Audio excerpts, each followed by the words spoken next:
कारगिल विजय दिवस की 25वीं सालगिरह पर वज़ीर-ए-आज़म नरेंद्र मोदी ने जंगी यादगार पर जांबाज जवानों को पेश किया खराज अकीदत। कहा, लद्दाख हो या जम्मू कश्मीर, तरक्की की राह में हाइल हर चैलेंज का भारत देगा मुंह तोड़ जवाब। अग्निपथ योजना जैसे हसास मसले पर सियासत पर वज़ीर-ए-आज़म ने हिज़्ब इख्तिलाफ को बनाया तनकीद का निशाना। लद्दाख में 15,800 फीट की बुलंदी पर दुनिया की सबसे ऊंची सुरंग का वज़ीर-ए-आज़म नरेंद्र मोदी ने रखा संग बुनियाद। कहा, शंघनला सुरंग की तामीर से लद्दाख की इक़्तिसादी और समाजी क़ुव्वत में होगा इजाफा।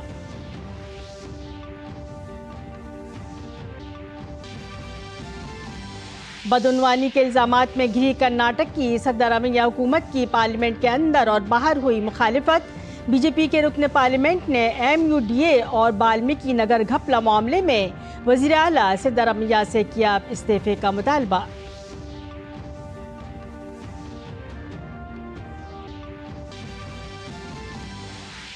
मरकजी वज़ीर दाखिला अमित शाह के खिलाफ काबिल एतराज़ तबसरा मामले में राहुल गांधी सुल्तानपुर की MP MLA अदालत में हुए पेश। राहुल गांधी का बयान किया गया दर्ज। 12 अगस्त को मुकदमे की अगली तारीख तय। दिल्ली शराब पॉलिसी मामले में साबिक नायब वज़ीर आला मनीष सिसोदिया और BRS रहनुमा के कविता को नहीं मिली राहत। राउस एवेन्यू अदालत ने अदालती हिरासत में 31 जुलाई तक की तौसी।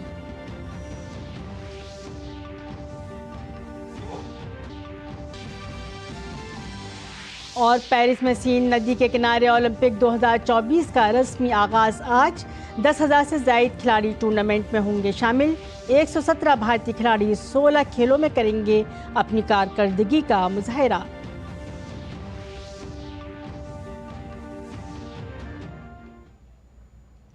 आदाब। शाम के 5:30 बजे में आपका शाम के 5:30 बजे के बुलेटिन में आपका खैर मकदम है। मैं हूं सबिया खान। खबर तफसील से। कारगिल विजय दिवस के मौके पर वज़ीर-ए-आज़म नरेंद्र मोदी ने बहादुर फौजियों को खराज अकीदत पेश किया। उन्होंने द्रास में कारगिल जंग की यादगार पर गुल दायरे नज़र किया। 1999 में भारत के बहादुर सिपाहियों ने अपनी हिकमत अमली, बेमिसाल हिम्मत और बहादुरी से उन्हें शिकस्त दी थी। वज़ीर-ए-आज़म ने एक बार फिर पाकिस्तान की तरफ से दहशतगर्दी की सरपरस्ती की पॉलिसी के खिलाफ खबरदार किया और वाज़ेह किया कि भारत हमेशा मुंह तोड़ जवाब देने के लिए तैयार है।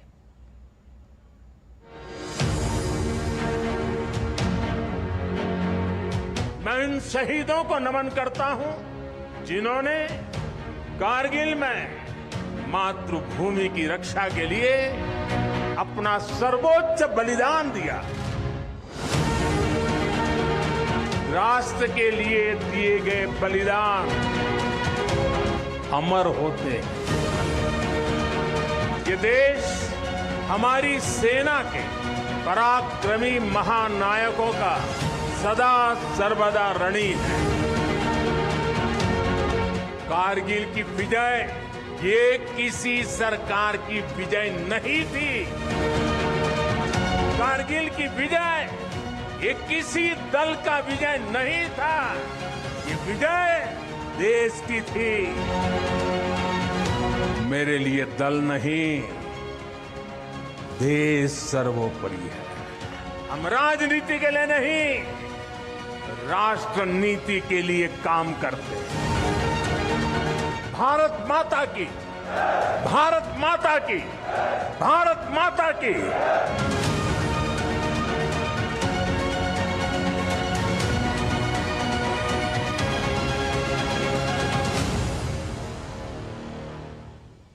कारगिल विजय दिवस के 25 साल मुकम्मल होने पर मुल्क के अजीम और बहादुर सिपाहियों को वज़ीर-ए-आज़म ने 140 करोड़ भारतीयों की जानिब से सलाम पेश किया। द्रास में बनाए गए कारगिल वार मेमोरियल में तीनों अफवाज के सरबराहान, चीफ ऑफ डिफेंस स्टाफ और साबिक फौजी सरबराह ने भी बहादुरों की लाजवाल कुर्बानी को याद किया। साल 1999 में पाकिस्तानी फौज दरअंदाजों के हुलिये में भारतीय सरहद में दबे पांव द्रास, बटाली, कारगिल और तुर्तुक की पहाड़ियों में छुप कर बैठे थे। मई में जब ये बात सामने आई तो भारतीय फौज ने ऑपरेशन विजय शुरू किया और 26 जुलाई को मुल्क के बहादुर सिपाहियों ने पूरे इलाके से दुश्मनों को सरहद पार जाने पर मजबूर कर दिया। फतेह के 25 साल मुकम्मल होने पर वज़ीर-ए-आज़म ने वाज़ेह तौर पर पाकिस्तान को दहशतगर्दाना सरगर्मियों से दूर रहने की हिदायत दी। पाकिस्तान ने अपने इतिहास से कुछ नहीं सीखा है। वो आतंकवाद के सहारे,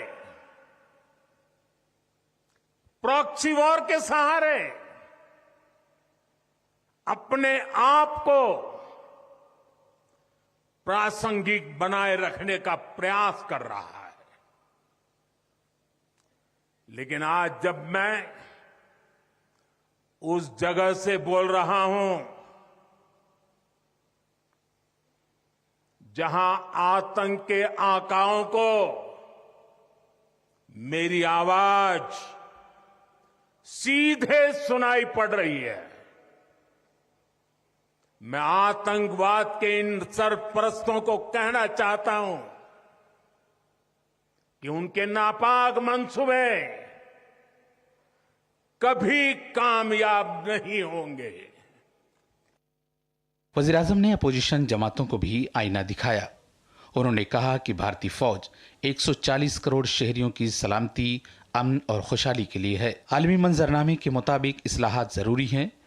अग्निपथ जैसी स्कीम को नाफिज करने का असल मकसद मुल्क की सलामती है, लेकिन बदकिस्मती से अपोजिशन जमात मुल्क को गुमराह कर रही है। ऐसा भ्रम फैला रहे हैं कि सरकार पेंशन के पैसे बचाने के लिए ये योजना लेकर आई है। मैं जरा ऐसे लोगों की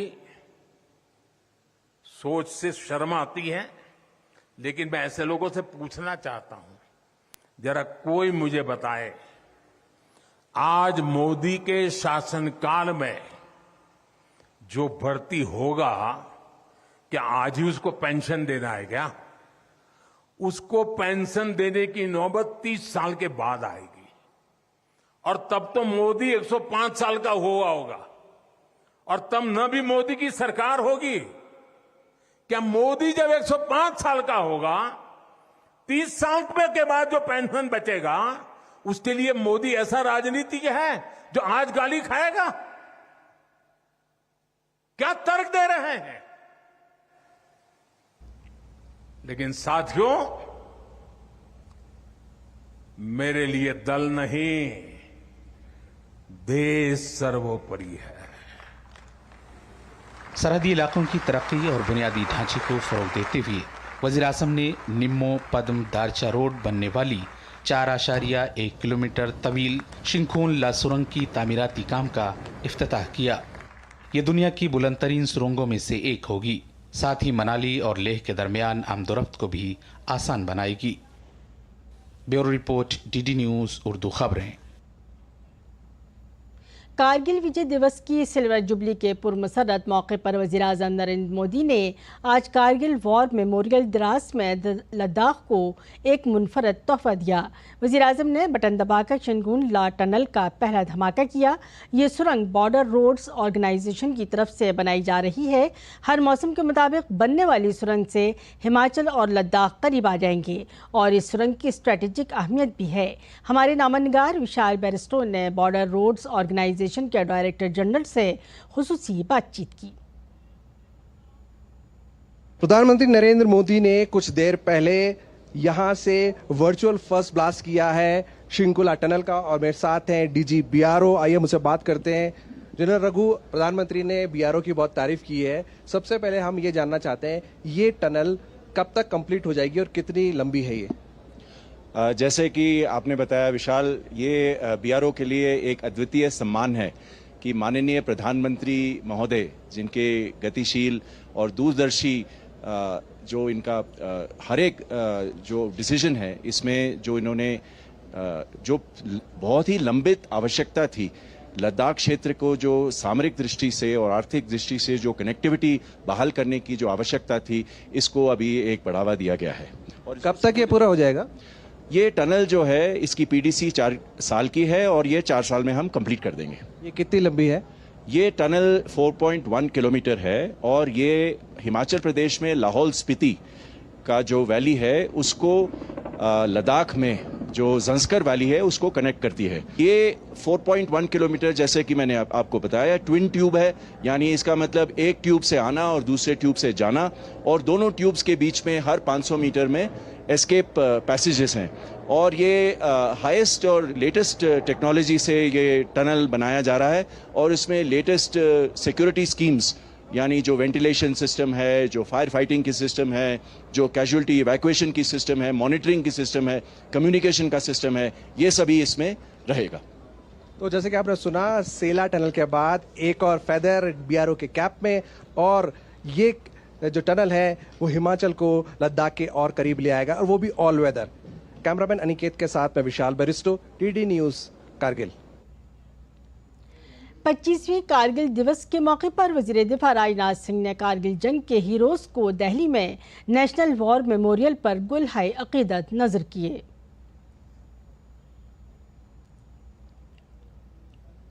वजीर दाखिला अमित शाह ने कारगिल के बहादुर सिपाहियों को सलाम किया।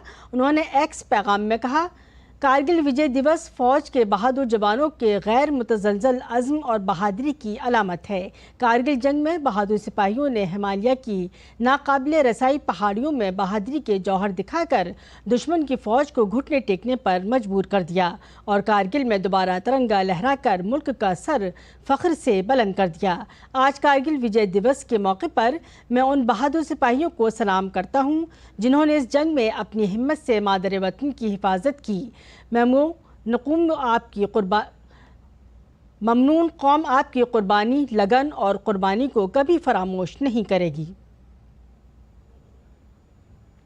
25वीं कारगिल विजय दिवस 2024 के मौके पर उत्तर प्रदेश के वजीर आला योगी आदित्यनाथ ने लखनऊ में स्मृतिका वॉर मेमोरियल में कारगिल जंग के हीरोज़ को खराजी अकीदत पेश किया। इसके बाद उन्होंने स्मृतिका वॉर मेमोरियल में विजिटर बुक में अपने ख्यालात दर्ज किए।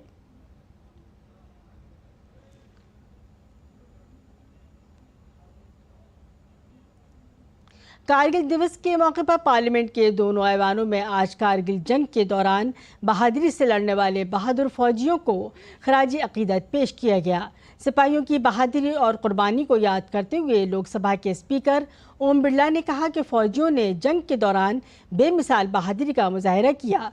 उन्होंने कहा कि 25वीं कारगिल विजय दिवस के मौके पर ऐवान बहादुर फौजियों को खराजी अकीदत पेश करता है। राज्यसभा के चेयरमैन जगदीप धनखड़ ने कहा कि जंग के दौरान भारतीय मुसल्लह अफवाज की बेमिसाल हिम्मत और बहादुरी की कदर करते हुए ममनून कौम कारगिल विजय दिवस की 25वीं सालगिरह मना रही है।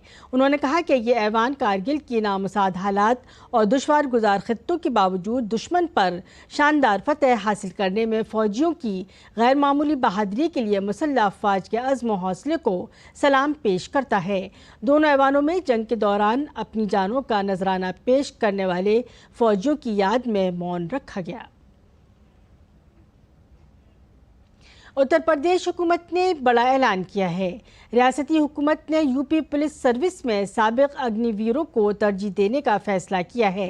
फैसले के मुताबिक साबिक अग्निवीरों के लिए यूपी पुलिस में एक मुकर्ररा रेजोल्यूशन की सहूलत दी जाएगी।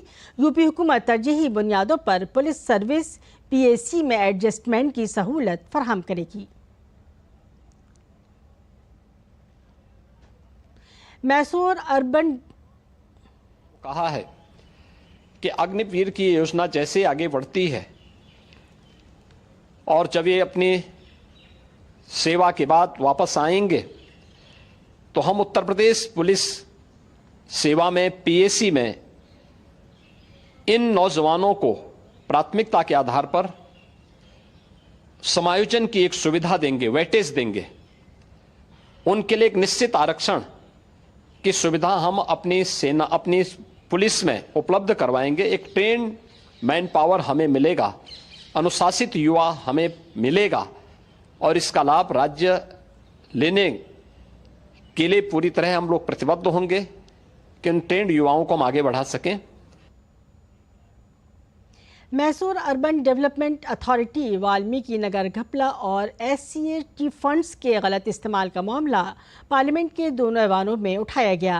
राज्यसभा में सुधांशु त्रिवेदी ने कर्नाटक में MUDA घपला पर इल्तवा की तजवीज़ पेश की। राज्यसभा के चेयरमैन ने तजवीज़ मुस्तरद कर दी। बीजेपी के रुकन पार्लियामेंट NN गडाडी ने ऐवान में MUDA और वाल्मीकि के मुबैना घपलों का मसला उठाया, जिसके बाद बीजेपी रुकन पार्लियामेंट NN गडाडी को बोलने की इजाज़त देने पर कांग्रेस के अरकान असम्बली ने हंगामा किया। लोकसभा में वक्फे सफ़र के दौरान बीजेपी के रुकन पार्लियामेंट PC मोहन ने कर्नाटक में मुबैना घपले का मसला उठाया। कर्नाटक के बीजेपी मेंबरान पार्लियामेंट ने कर्नाटक में कांग्रेस की सदरमिया हुकूमत के खिलाफ पार्लियामेंट हाउस कॉम्प्लेक्स में मुजाहरा किया। बीजेपी मेंबरान पार्लियामेंट ने मैसूर अर्बन डेवलपमेंट अथॉरिटी और वाल्मीकि नगर घोटाले मामले में वज़ीर आला सदरमिया के इस्तीफे का मुतालबा किया। बीजेपी के MP बसवराज बोमई ने कहा कि कांग्रेस जब दलितों के मफादात की बात करती है तो वो खामोश क्यों है। उन्होंने दलितों की हक तलफी पर कांग्रेस हाईकमान से सवालात भी पूछे। कर्नाटक की कांग्रेस सरकार ने अनुसूचित जनजाति के इस फंड में और अनुसूचित जाति के फंड में जिस प्रकार का भ्रष्टाचार किया है, इसकी उच्च स्तर से जांच हो। और चूंकि इसमें संलिप्तता मंत्री की है, वो इस्तीफा भी दे चुके हैं, इसमें मुख्यमंत्री को भी इसकी नैतिक जिम्मेदारी लेनी चाहिए। इस बार उन्होंने क्या किया, वही वोट से जीत के आया, वो लोगों को पैसा लूट कर दिया। कैसा, वो Valmiki schedule tribe development corporation में 187 करोड़ रुपीस अलग अलग खाते में, तेलंगाना, आंध्रा, कर्नाटका, ऐसा 2070 खाते में बांट दिया। उसको फिर विड्रा किया, वही पैसा लोकसभा इलेक्शन में खर्च किया, ऐसा आरोप है उनके ऊपर। इसलिए मैंने ये डिमांड कर रहा था हाउस में, उसको CBI इंक्वायरी करना है। वो चीफ मिनिस्टर का अंडर ये फाइनेंस मिनिस्टर आते हैं, इसलिए ये नैतिक जिम्मेदारी के नाते से चीफ मिनिस्टर भी रिसिग्नेशन करने के लिए हमारा डिमांड है। मरकजी वजीर सेहत JP नड्डा ने लोकसभा में वक्फे सवालात के दौरान कहा कि अद्वियात बनाने के मामले में हम दुनिया की सबसे सस्ती और मौसर दवाएं बना रहे हैं। बैरून मुल्क कुछ कंपनियों की खांसी की दवाइयों पर पाबंदी से मुताल्लिक सवाल पर JP नड्डा ने कहा कि इस तरह के वाक़यात दोबारा न होने को यकीनी बनाने के लिए इक़दाम किए गए हैं। जो एक्सपोर्ट होती हैं दवाइयाँ, उनका सैंपल सर्वे यहाँ भी होता है और वो कंसाइनमेंट जब वहाँ जाती हैं तो उनका वहाँ पर ही रैंडम सर्वे होता है। जो इन्होंने खांसी की बात कही है, एक समय में आई थी, उस पर भारत सरकार ने एक्शन भी लिया था और हम इस पर लगातार सतत विजिल भी हैं और इस पर ध्यान दे रहे हैं और इस तरीके की घटनाएं न घटे, इसकी चिंता करें। मरकजी वज़ीर सेहत ने कहा कि मेडिकल कॉलेजों की तादाद के साथ तिब्बी तालीम के मयार को भी मद्देनज़र रखा जाता है। मरकजी वज़ीर सेहत JP नड्डा ने लोकसभा में वक्फे सवालात के दौरान कैंसर की दवाइयों पर पूछे गए एक सवाल पर कहा कि कैंसर की दवाइयों की फहरिस्त तैयार की गई है, जिसकी मुसलसल निगरानी की जा रही है। लिस्ट ऑफ एसेंशियल मेडिसिन्स, इसमें 131 दवाएं कैंसर की हैं, 131 जो शेड्यूल 1 में आती हैं, जो उसकी प्राइसिंग सरकार करती है और NPPA करती है। और ये वो मेडिसिन हैं जो मोस्ट कॉमनली यूज्ड हैं और जिनका उपयोग किया जा रहा है। और इस पर NPPA जो है वो सीलिंग प्राइसेस लगाती है। इसके माध्यम से लगभग 294 करोड़ रुपए का पेशेंट्स को फ़ायदा हुआ है। इसके अलावा ऐसे 28 कॉम्बिनेशंस हैं जो फिक्स डोज कॉम्बिनेशन में नहीं आते हैं, लेकिन उसके बारे में भी सरकार ने और NPPA ने उनकी भी प्राइसिंग को कंट्रोल कर रखा है। मरकजी वज़ीर ज़राअत शिवराज सिंह चौहान ने राज्यसभा में किसानों के मफादात पर हुकूमत की पॉलिसियों के बारे में जानकारी दी। उन्होंने कहा कि हमारी हुकूमत की तरजीहात में किसानों की हमागीर तरक्की शामिल है, जिसमें हम किसानों को उनकी फसलों की मुनासिब कीमत की फराहमी, नामियाती काश्तकारी की हौसला अफजाई और किसानों की फसलों का कुदरती आफात से बचाव वगैरह का मुआवजा शामिल है। ITBP के डायरेक्टर जनरल राहुल रजगोत्रा ने कहा कि BP में साबिक अग्निवीरों को भर्ती करने की तैयारियां की गई हैं। उन्होंने कहा कि साबिक फायर फाइटर्स को न सिर्फ उम्र की हद में रियायत दी जाएगी बल्कि जिस्मानी इस्तेदाद के टेस्ट में भी रियायत दी जाएगी। लोकसभा में कायद हिज़्ब इख्तिलाफ और कांग्रेस के रुकन पार्लियामेंट राहुल गांधी मुबैना तौर पर अमित शाह के खिलाफ काबिल एतराज़ तबसरे से मुताल्लिक़ खतर की इज्जत मामले में यूपी के सुल्तानपुर की अदालत में पेश हुए। राहुल गांधी ऐवान की कार्रवाई की वजह से पिछली तारीख पर पेश नहीं हो सके थे। काबिल ज़िक्र है कि राहुल गांधी के खिलाफ ज़िले के BJP रहनुमा विजय मिश्रा ने 4 अगस्त 2018 को MP MLA कोर्ट में राहुल गांधी के खिलाफ शिकायत दर्ज कराई थी। कर्नाटक में एक इंतखाबी रैली में अमित शाह के हवाले से कत्ल का लफ्ज़ इस्तेमाल किया गया था। इससे परेशान होकर विजय मिश्रा ने अदालत से रुजू किया था। इसके बाद अदालत में तारीखें लगती रहीं लेकिन राहुल गांधी हाजिर नहीं हुए। आखिरकार गुज़श्ता साल दिसंबर में अदालत ने राहुल गांधी के खिलाफ NBW की कार्रवाई की। इसके बाद उनके वकील अदालत में पेश हुए और वक्त मांगा। 20 फरवरी को वह MP MLA की अदालत में पेश हुए। अदालत ने उन्हें 25,000 रुपये की 2 जमानती मचलकों पर जमानत दी थी। दिल्ली एक्साइज पॉलिसी मामले में आम आदमी पार्टी के रहनुमा मनीष सिसोदिया और BRS लीडर के कविता की मुश्किलों में मुसलसल इजाफा हो रहा है। जुमे को राउस एवेन्यू कोर्ट ने मनीष सिसोदिया और के कविता की अदालती हिरासत में 31 जुलाई तक तौसी कर दी है। काबिल ज़िक्र है कि CBI केस में इन दोनों की पेशी तिहाड़ जेल से ही वीडियो कॉन्फ्रेंसिंग के जरिए हुई थी। आसाम के चिराईदेव ज़िले में वाक़ आहूम दौर का मुअद्दम यूनेस्को की 43वीं आलमी सकाफती विरसे की फहरिस्त में शामिल किया गया है। मुअद्दम हिंदुस्तान की शुमाल मशरक़ी खत्ते का पहला सकाफती मकाम बन गया है। काबिल ज़िक्र है कि आहूम ख़ानदान के शाही ख़ानदान की लाशों को मुअद्दम में दफनाया गया था। आसाम के वज़ीर आला हेमंत बिस्वा शर्मा ने इस कामयाबी को आसाम की बड़ी हुसूलियाबी करार दिया। मुंबई में रात भर से जारी मूसलाधार बारिश खत्म हो गई है, जिसकी वजह से लोगों को कुछ राहत मिली है। अल्हास नदी खतरे के निशान से ऊपर बह रही है। दरिया के इलाके में रहने वाले लोगों को अलर्ट कर दिया गया है।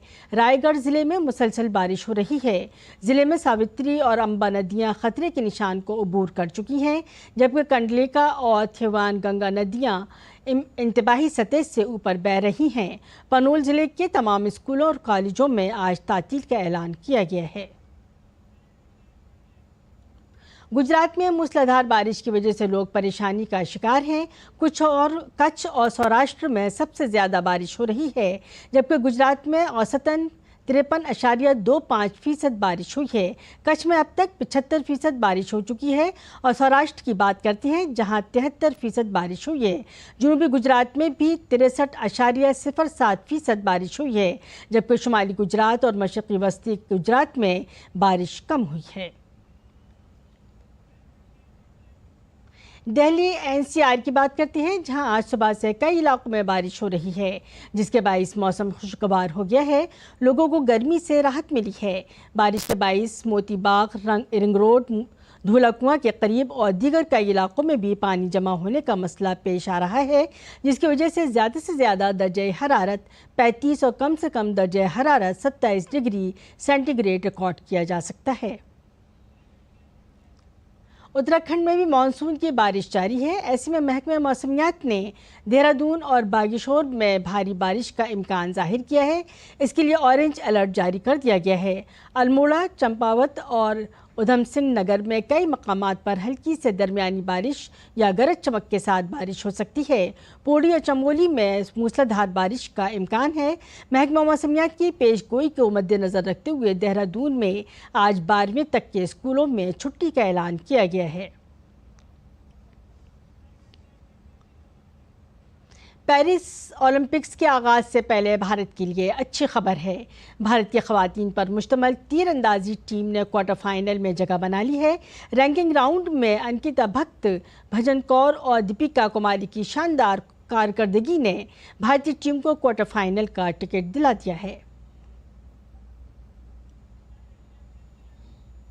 खवातीन की टीम के बाद मर्दों की रेकर्व तीर अंदाजी टीम ने भी क्वार्टर फाइनल में जगह बना ली है। रैंकिंग राउंड में तरुणदीप राय, धीरज पुमा देवड़ा और परवीन जाधव की तीनों ने शानदार कारकर्दगी का मुजाहरा करते हुए तीसरा मकाम हासिल किया है। नीज मर्दों की टीम बराह रास्त क्वार्टर फाइनल में दाखिल हो गई है।